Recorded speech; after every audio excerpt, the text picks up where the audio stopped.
En las clases anteriores habíamos mirado nosotros las distribuciones de probabilidad para variable discreta, el caso de la binomial y la de Poisson. Ahora vamos a comenzar a hablar de las distribuciones continuas, es decir, aquellas que tienen un rango desde menos infinito hasta más infinito y donde la variable aleatoria puede tomar cualquier valor. La más importante y digamos la reina de todas las distribuciones de probabilidad es la distribución normal. Esta distribución es la más utilizada en las aplicaciones estadísticas.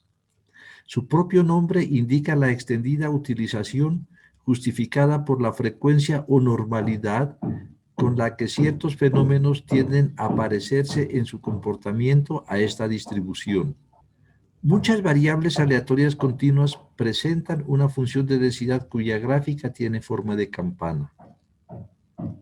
En otras ocasiones, al considerar distribuciones binomiales para un mismo valor de P y valores de n cada vez más grandes, se ve que sus polígonos de frecuencia se aproximan a una curva en forma de campana. Lo mismo sucede con los procesos de Poisson cuando lambda aumenta hacia infinito. La importancia de la distribución normal se debe principalmente a que hay muchas variables asociadas a fenómenos naturales que siguen ese modelo. Por ejemplo, los caracteres morfológicos de individuos, de personas, animales, plantas, etcétera, de una especie. Por ejemplo, las tallas, los pesos, la envergadura, diámetros, perímetros, etcétera. Todas esas caracteres tienden a una distribución normal. Los caracteres fisiológicos, por ejemplo, el efecto de una misma dosis de un fármaco o de una misma cantidad de abono a una planta. Caracteres sociológicos, por ejemplo, el consumo de un producto por un mismo grupo de individuos. Las puntuaciones en los exámenes. Los caracteres psicológicos, por ejemplo, el cociente intelectual, el grado de adaptación a un medio. En general, las calificaciones. Los errores cometidos al medir ciertas magnitudes. Hay que tener en cuenta que cuando se hacen mediciones generalmente hay un error y nosotros damos unos valores que no son exactos. El caso más común se lo tiene con la edad. En la edad se comete un error de 364 días y cada 4 años de 365 días, porque se da un número entero como edad y se lo deja allí hasta que pasa al siguiente. Y hay otros valores estadísticos muestrales, como por ejemplo la media, que también se asemejan a esa curva normal.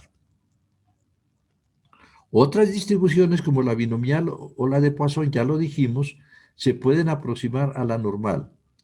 Y en general, cualquier característica que se obtenga como suma de muchos factores va a tender a normalizarse. La fórmula matemática que describe esa campana que aparece allí, que se conoce como la campana de Gauss, está expresada en la parte de la izquierda.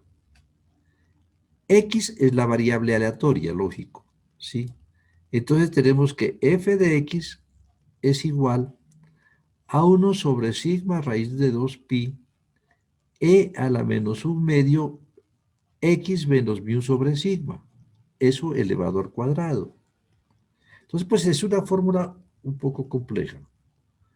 Aquí tenemos nosotros que destacar pues que sigma es la desviación típica y mu es la media de la variable aleatoria.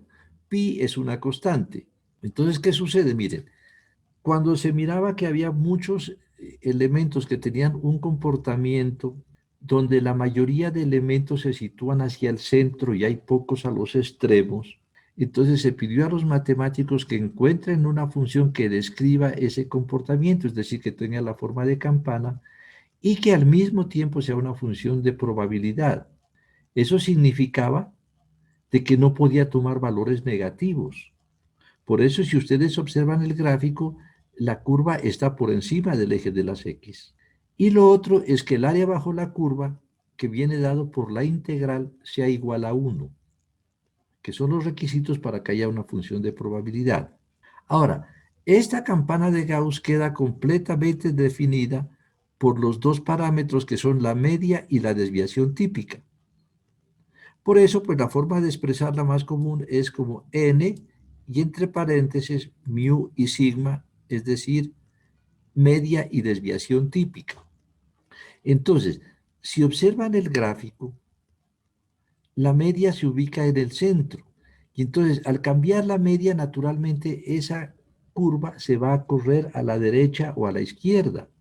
De tal manera que en realidad nosotros vamos a tener toda una familia de distribuciones normales.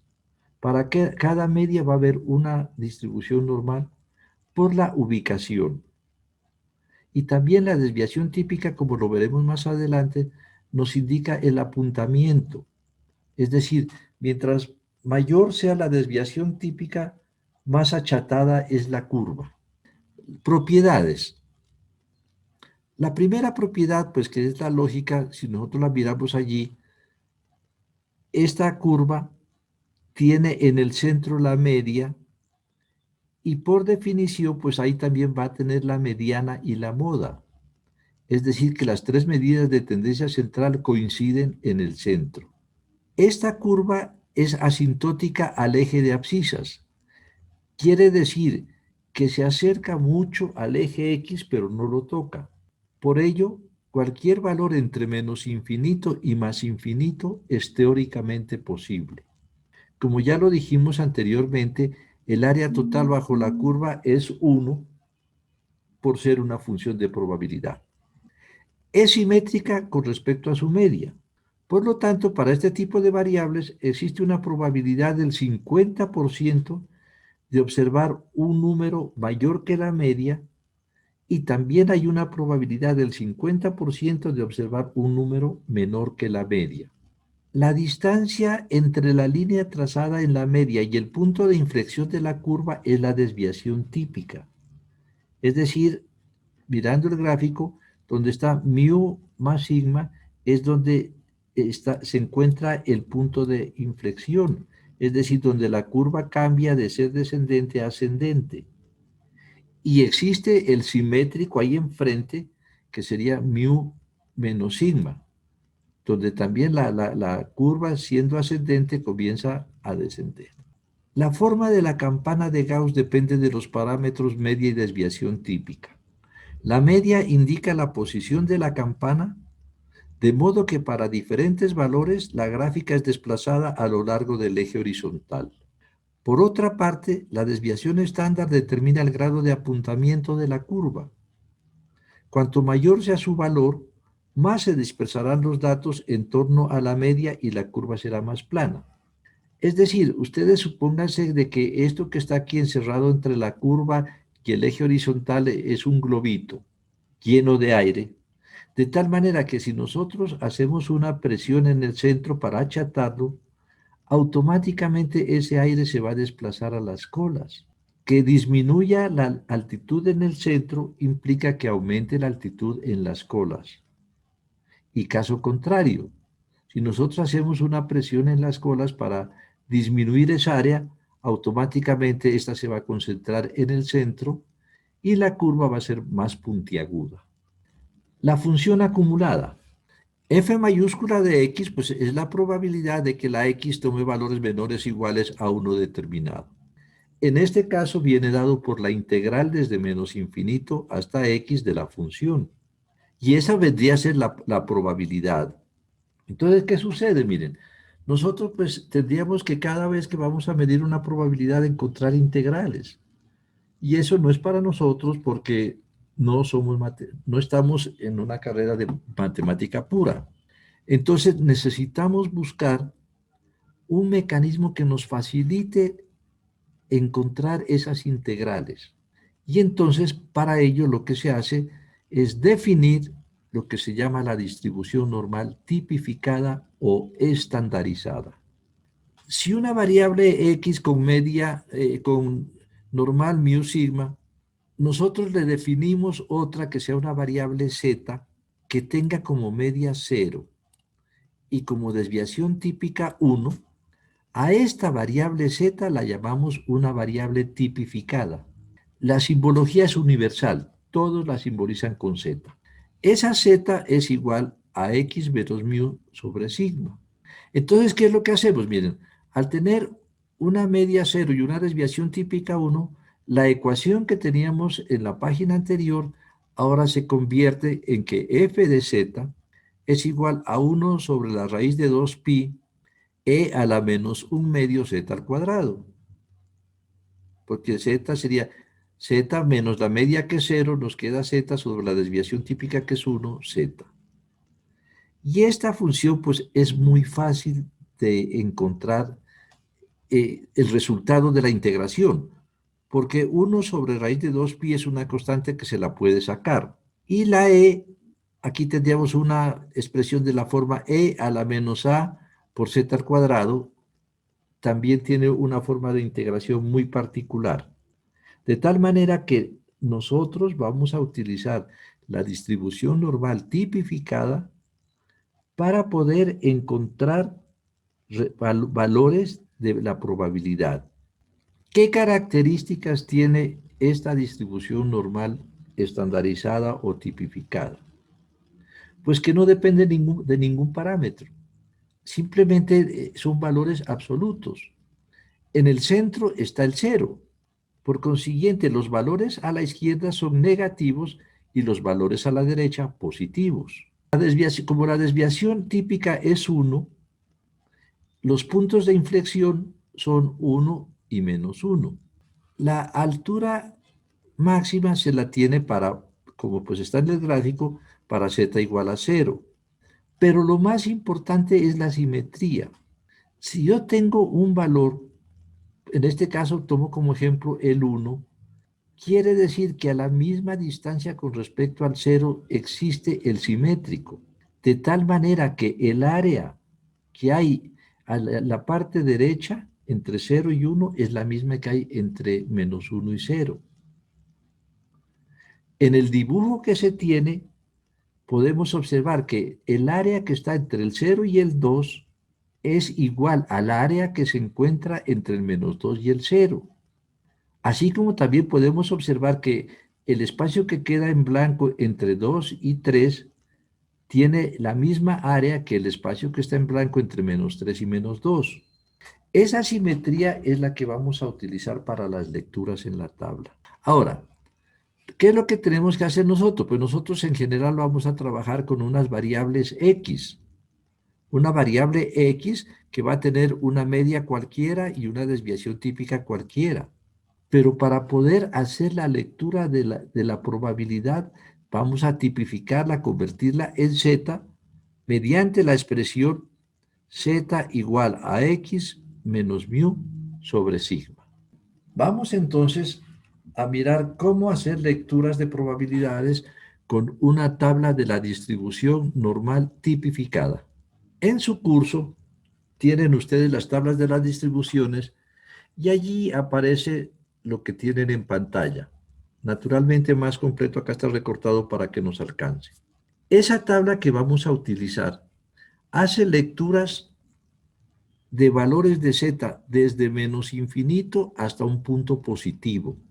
Por eso ahí en el dibujito dice que está leyendo la probabilidad de que z sea menor o igual que un valor k positivo. La configuración de la tabla. Z tiene en la primera columna un dígito entero y un dígito decimal. 0,0, 0,1, 0,2, etcétera, 1,0, 1,1, 1,2. Y en la parte superior, en la fila superior, aparece el segundo dígito decimal. 00, 01, 02, etcétera, hasta 09. Por poner un ejemplo, miren, si aquí marco este número 0,5239, esta sería la probabilidad de que z sea menor o igual que 0,06. Si marco, por ejemplo, este que está aquí, el 0,6664, 0,6664 le corresponde a un z 0,43. o sea, 0,43. La probabilidad de que z sea menor o igual que 0,43 es del 66,64%. Esa es la forma de hacer la lectura en esta tabla. Entonces miren el gráfico y recuerden que lo que aparece allí es la lectura de la probabilidad de que z sea menor o igual que un valor positivo. Por eso, por ejemplo, para 0,00, pues es 0,5, o sea, 50%, la mitad. Por favor, familiarícense con la tabla.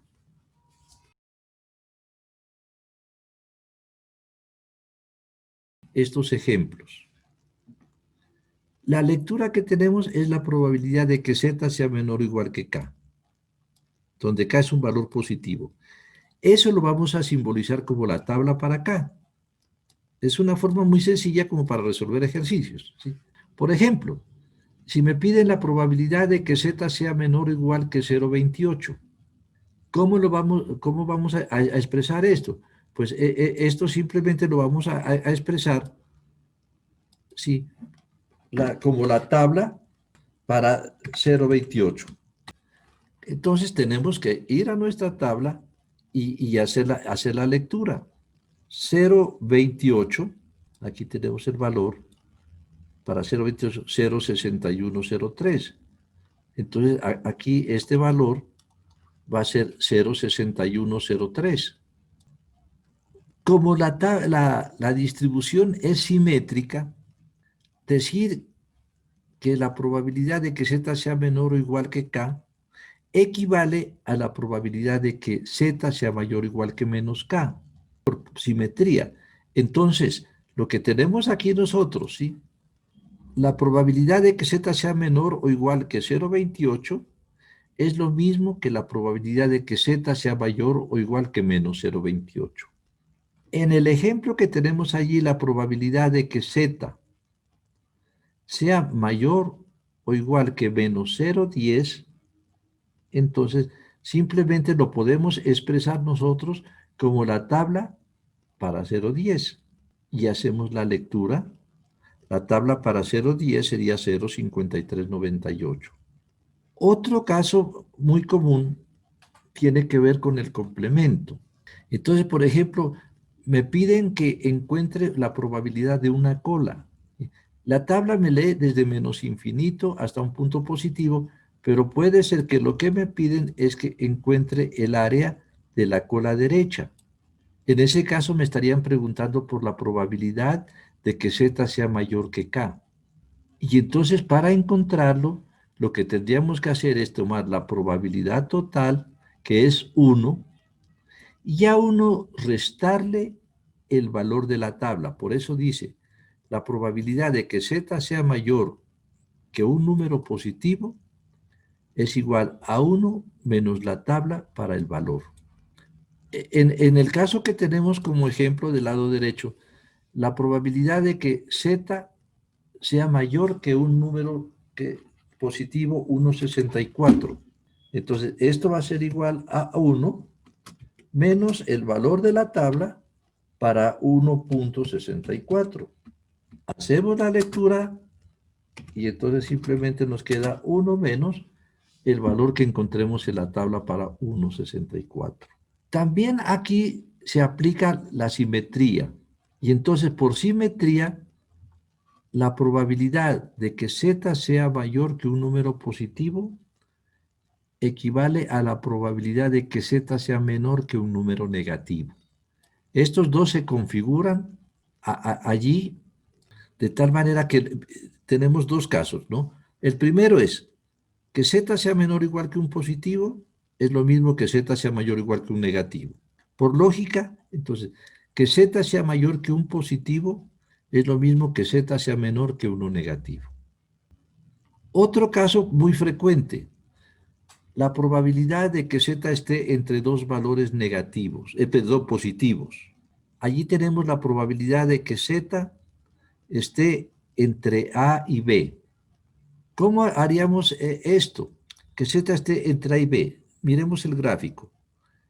Tomo desde menos infinito hasta B. Esa sería la tabla para B.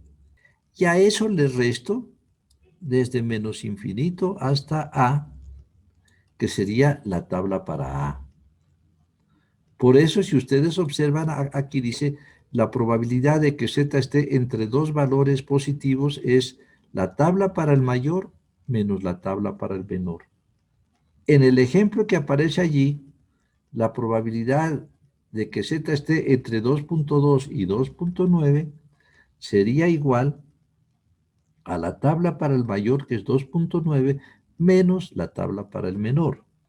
Aquí no hay peligro de equivocarse porque la probabilidad tiene que ser positiva, entonces no me puede dar una diferencia de un número menor con respecto a uno mayor.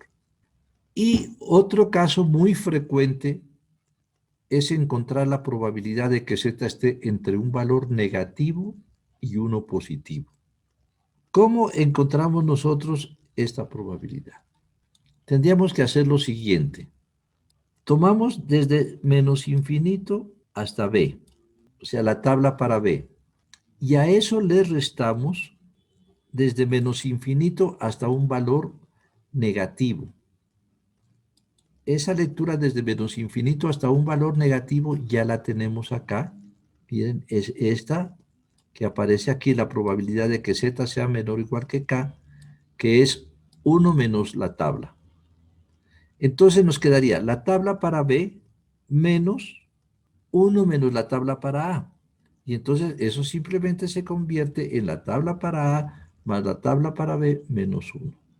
Y allí, por ejemplo, tenemos la probabilidad de que Z esté entre menos 1,96 y 1,96.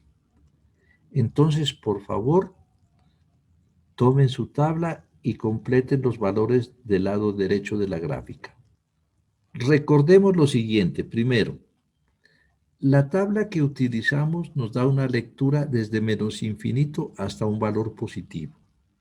Si lo que nos piden es encontrar la probabilidad de una cola, entonces tenemos que a 1 restarle el valor de la tabla.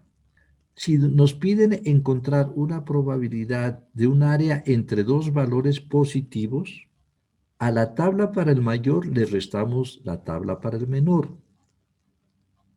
Si queremos encontrar un área entre un valor negativo y uno positivo, entonces sumamos los valores de la tabla para los dos números y a esa suma le restamos 1. Eso, digamos, es la parte como que más importante para la lectura. Estos dos ejercicios tienen como objetivo simplemente el manejo de la tabla. El primero dice, encuentre el área bajo la curva que está a la izquierda de Z igual a 1,43. Como nos están hablando de un número positivo, ese 1,43 pues va a estar a la derecha. Aquí vamos a tener nosotros el valor 1,43. Entonces, que esté a la izquierda significaría del 1,43 hacia abajo. ¿Qué sucede? Esa es la lectura que nos da la tabla. Entonces, todo lo que tendríamos que hacer es leer cuál es el valor de la tabla para 1,43. Y encuentro la respuesta, por favor, busquen la tabla para 1,43 y escriban allí enfrente. El segundo dice a la derecha de menos 0,89. Menos 0,89 es negativo. Entonces, ¿qué sucede? Si ese número es negativo, nos piden que a la derecha de él, por consiguiente, correspondería a esta área que estoy marcando en el gráfico. Y en ese caso, también lo que tendría que hacer es la lectura de la tabla para 0,89. ¿Sí? Observen cómo se desarrollan los ejercicios. Por favor, encuentren los apartados C, D y E del ejercicio número 5. El C, profe, ¿puede explicarlo, por favor? Para tener presente, estaría la parte C, que lo que nos está pidiendo es de que encontremos una probabilidad entre dos valores negativos. Exagerando un poquito, voy a colocar aquí unos dos valores, unos dos líneas, y supongamos que lo que nos piden es encontrar que esté entre menos 0,65 y menos 2,16, que correspondería a lo que estoy marcando en el gráfico. ¿Cómo hacemos la lectura? Entonces, si nosotros hacemos uso de la simetría, al frente de esos puntos negativos va a haber pues un valor positivo. Por ejemplo, si este punto que estoy marcando aquí corresponde al menos 0,65, quiere decir que ahí enfrente va a estar el 0,65. Y para el menos 2,16, ahí enfrente va a estar el 2,16 positivo. De tal manera que para el caso C, lo que están pidiendo es la probabilidad de que Z esté entre dos valores negativos, que sería la probabilidad de que menos 2,16 sea menor que Z y este sea menor, que menos 0,65. Por simetría, esto es exactamente lo mismo que la probabilidad. Mira, al pasarlos al frente, el menos 0,65 se convierte en 0,65, entonces tendría 0,65 sea menor que Z y que este sea menor que 2,16. Sería lo mismo. Y entonces para la lectura esto quedaría simplemente en la tabla para el mayor, 2,16, menos la tabla para el menor, que es 0,65. Y esta sería la respuesta. Que esté entre dos números negativos es lo mismo que esté entre dos positivos, simplemente que al pasarlos al lado derecho cambia pues el signo menos por el más y por consiguiente el que es mayor con el signo menos se convierte en el menor con el signo más. El camino que consiste en encontrar Z conociendo el área, o sea, la probabilidad. Por ejemplo, en el número 6 dice, encuentre el valor de Z si el área bajo la curva normal estándar a la derecha de Z es 0,3622. Como cada mitad vale 0,5, el 0,3622 pues significaría algo por este estilo, ¿sí? 0,3622 sería la cola de la derecha. Y resulta que esto tiene un valor de 0,3622, esta cola derecha, 0,3622. ¿Qué significa? Que el resto, lo que está sin marcar en la curva, sería igual a 1 menos 0,3622. 1 menos 0,3622 y eso nos va a dar pues 0,6378, ¿no es cierto? 0,6378. Por consiguiente, para encontrar ese Z en la tabla, necesito buscar un área de 0,6378. Busco en mi tabla 0,6378, entonces 0,6378, perdón. Aquí está, miren el valor. A ese 0,6368 le corresponde un Z por la fila 0,3 y por la columna 0,05, o sea, 0,35. Por consiguiente, el valor de Z sería, en este caso, 0,35. Entonces, simplemente lo que tenemos que hacer es buscar en un dibujo el área que nos están entregando y entonces nosotros construir la curva de tal manera que encontremos el área que necesitamos. El segundo, el B, dice, a la izquierda de Z es 0,1131. A la izquierda de Z, entonces me están hablando de un número pequeñito por acá y este valor que aparece aquí es el 0,1131. Entonces, si este número es 0,1131, para trabajar con la tabla tendría que encontrar el complemento. A 1 le restaría 0,1131. 1 menos 0,1131. Eso nos da 0,8869. De tal manera que tengo que buscar en la tabla ese 0,8869. Listo. Ahí no hay problema de buscar en la tabla 0,8869. Aquí está 0,8869. A 0,8869 le corresponde 1,2 por la columna, por la fila 1,2 y por la columna 0,1, o sea, 1,21, lo que significa que el valor es 1,21, pero como está a la izquierda, es menos 1,21. Todos los valores que están a la izquierda son negativos y a la derecha positivos. Aparte C dice, encuentra el valor de Z si el área bajo una curva normal estándar entre 0 y Z, con Z mayor que 0 es de 0,4838. Entonces me está dando un valor entre 0 y Z positivo.